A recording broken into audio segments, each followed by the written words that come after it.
कैसे हो गाइस। आज की वीडियो काफी इंटरेस्टिंग है क्योंकि हम आज की वीडियो में बात करने वाले हैं द रॉक ने और चीजें खराब कर दी। एक कमेंट मार के John Cena and Travis Scott के लिए काफी बढ़िया आइडिया पिच हुआ है और हमारे कुछ सुपरस्टार्स इंजर्ड हो गए, वो काफी सैड सी न्यूज है। एंड हमारे बैकलैश के लिए एक काफी amazing super star studded match final हो गया। तो बिना टाइम वेस्ट किए वीडियो को शुरू कर। पहली न्यूज है यार, रॉक की तरफ से द फाइनल बॉस। तो यार रॉक सिर्फ चीजें खराब करते जा रहे हैं। उनका जो पैट मैकेफी शो के बाद जो इतना हेट हुआ है, क्रिटिसिज्म हुआ है, उसके लिए उन्होंने रिप्लाई दिया। उनने बसर ओपन रेडियो के इंस्टा पे एक पोस्ट डाला है जो आप सामने भी देख सकते हो। उनने बोला है यार ये जो हमारा बिजनेस है इसमें हर चीज़ वर्क है, चाहे वो मैच हो, चाहे वो इंटरव्यूज हो, वो हमेशा से वर्क हमेशा रहेगा, एवरी एस्पेक्ट। तो यार इसमें रॉक बोलते हैं कि जो उनका पैट मैकेफी का इंटरव्यू था शो पे, वो भी वर्क था।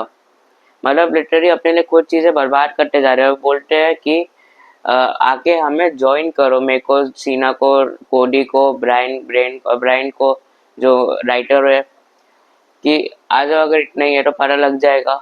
एंड ट्रिपल एच को तो इंक्लूड ही नहीं किया। तो यार ये भी बहुत ज़्यादा हो रहा है कि ट्रिपल एच एंड रॉक के बीच में भी फाइट होते जा रही है, क्योंकि रॉक उनको कहीं पे भी ऐड नहीं कर रहे हैं ट्रिपल एच को, कमेंट्स में, मुंह से बोले हुए इंटरव्यूज में, कोई भी चीज़ में।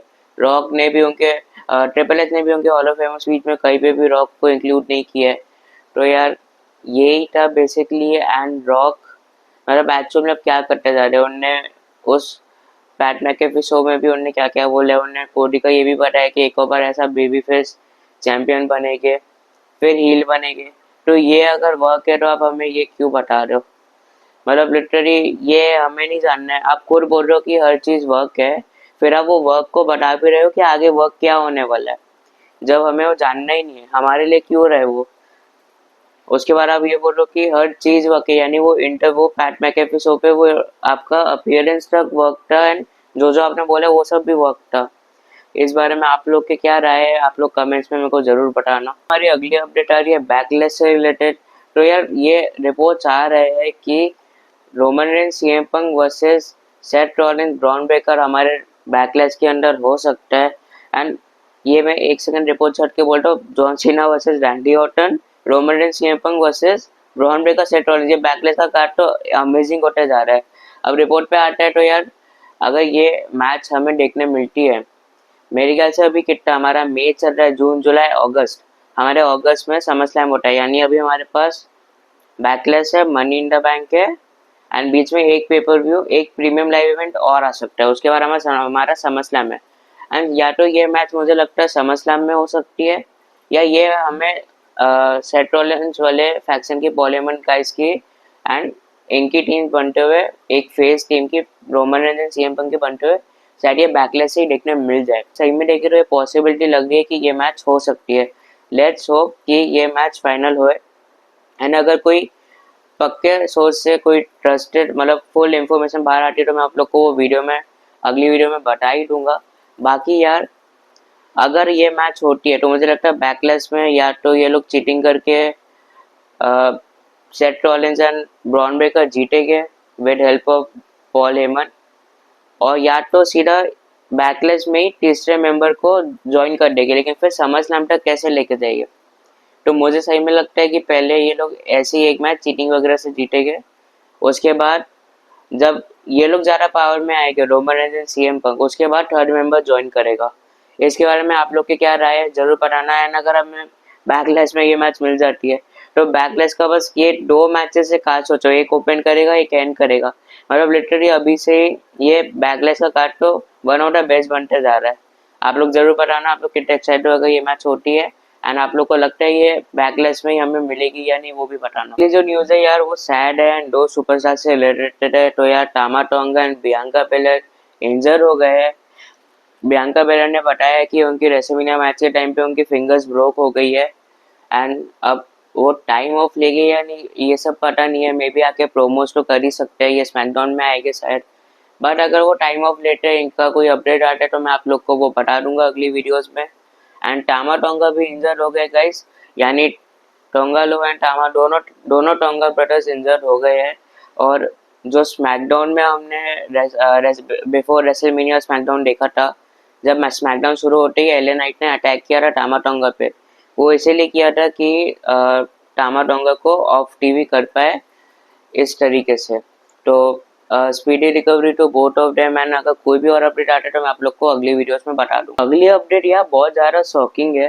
रैंडी ऑर्टन यार, जब वो लोग रेसलमेनिया वीकेंड चल रहा था, जब वो लोग जिस होटल में रुके थे वहाँ पे उन लोग से कोई फैंस मिलते हैं एंड वहाँ पे फोटोज वगैरह हुई, बात हुई, तो यार वहाँ पे ये भी बात होती कि रेसलमेनिया की टिकट्स कितनी ज़्यादा महंगी थी। तो जब रैंडी ऑर्टन ने प्राइस पूछा और उन्होंने जब बताया फैंस ने कि क्या प्राइस था, तो यार रैंडी ऑर्टन भी शॉक हो गए। रैंडी ऑर्टन के खुद के वर्ड्स थे कि इट्स सो एम्बैरेसिंग, मतलब यानी इतना ज़्यादा हाई प्राइस है डब्ल्यूडब्ल्यूई के अभी सोर्स का। जो यूरोप वाला टूर था, मेरा एक डब्ल्यूडब्ल्यूई सुपरकार्ड का गेम का बंदा है, उसने भी बताया था कि इतनी ज़्यादा महंगी थी टिकट्स कि उसने आज तक जितने भी लंदन में शोज हुए उसने सारे अटेंड किया, चाहे वो AEW चाहे डब्ल्यूडब्ल्यूई, बट ये इतनी ज़्यादा महंगी टिकट्स थी ये शो के टाइम पे कि उसने भी अटेंड नहीं किया था। एंड रैंडी ऑर्टन तक ने बोल दिया कि इट्स सो एम्बैरेसिंग कि टिकट्स इतनी ज़्यादा महंगी है। बाकी हम लोग का भी इंडिया के लिए तो कुछ लेना देना है नहीं, बट 2026 या 2027 में आ रहा है डब्ल्यूडब्ल्यूई, तो मैं तो कहता हूँ हर महीने भाई 2000-3000 सेव करना शुरू कर दो, क्योंकि यहाँ से 1 साल बाद 2 साल बाद तो टिकट्स का प्राइस और बढ़ेगा। बाकी ये टीकीओ के इन्वॉल्वमेंट में टिकट्स का प्राइस इतना बढ़ा है, नेटफ्लिक्स के साथ होके इतना बढ़ा है या क्या बढ़ा है वो तो हमने भी नहीं पता, बट अभी से ही 2000-3000 सेव करना शुरू कर दो भाई हर महीने, ताकि डब्ल्यूडब्ल्यू इंडिया आने तक हम सबके पास अलग से पैसा पड़ा हुआ जो हमने हर समय सेव करके रखा हो। बाकी इस बारे में आप लोग का क्या कहना है कि कोई एक डब्ल्यूडब्ल्यू रेसलर ने कहा कि कितना एम्बैरेसिंग है ये चीज। इस वीडियो के लास्ट टॉपिक पे हम बात करेंगे यार कि हमारी जो Bron Breakker, Seth Rollins and Paul Hammond की पॉल हेमंड्स गाय वाली फैक्शन है, उसको कौन ज्वाइन कर सकता है तीसरा मेंबर, क्योंकि लोग इसको कंपेयर कर रहे हैं विद एवोल्यूशन, यानी triple H, Batista, Ric Flair, Randy Orton. तो लोग बोलते हैं ट्रिपल एच तो सेथ रॉलिंस है, बटिस्टा ब्रॉन ब्रेकर है, रिक फ्लेयर पॉल हेमन है, अब रैंडी ऑर्टन कौन है।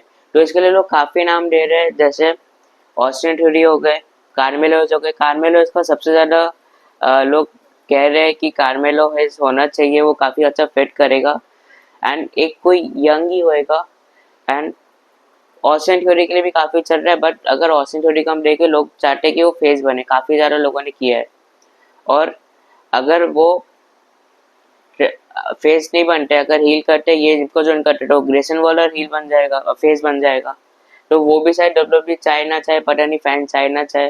तो आप लोगों को क्या लगता है कौन होएगा सबसे सबसे अच्छा नाम? मेरे ख्याल से भी कार्मेलो है, क्योंकि वो ना अभी कोई स्टोरी में है, ना उनका कोई ऐसा हील है ना फेस है, तो ये काफ़ी अच्छा फिट रहेगा क्योंकि अभी सोलो पे ही है वो।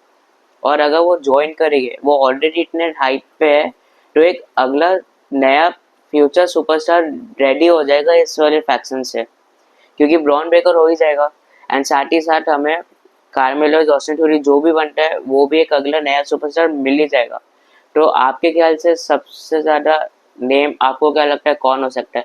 May be new NXT call up से कोई आ जाए, मे बी कार्मेलो इसी बने, मे बी ऑस्टिन थ्योरी बने, क्या पता हम लोग, मैंने कहा ग्रेसन वॉलर फिर फेस बन जाए, क्या पता ग्रेसन वॉलर शायद इसको ज्वाइन कर ले इन लोग को। बाकी एक मैंने और बढ़िया सा ट्विटर पे एक देखा था कि मे बी गुंटर ज्वाइन करे।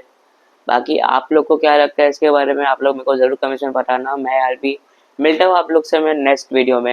एंड हमारे इंडिया का WXM का पहला मेगा इवेंट मुंबई में होने वाला है, ऊपर आई बटन पे आप लोग को उसकी वीडियो मिल जाएगी, जाके आप सारी इन्फॉर्मेशन ले लेना। पहला इंडिया का इवेंट है रेसलिंग का जो इतना बड़े प्लेटफॉर्म में हो रहा है, जो अपने खुद के इंडिया का प्लेटफॉर्म है, अपने खुद के इंडिया का रेसलिंग प्रमोशन है। तो जरूर जाके आई बटन वाली वीडियो देखना and it's a very proud moment for us Indian wrestling fans. तो जरूर जाके वीडियो देखना। मैं मिलता हूँ आप लोग से अगली वीडियो में। Bye bye guys.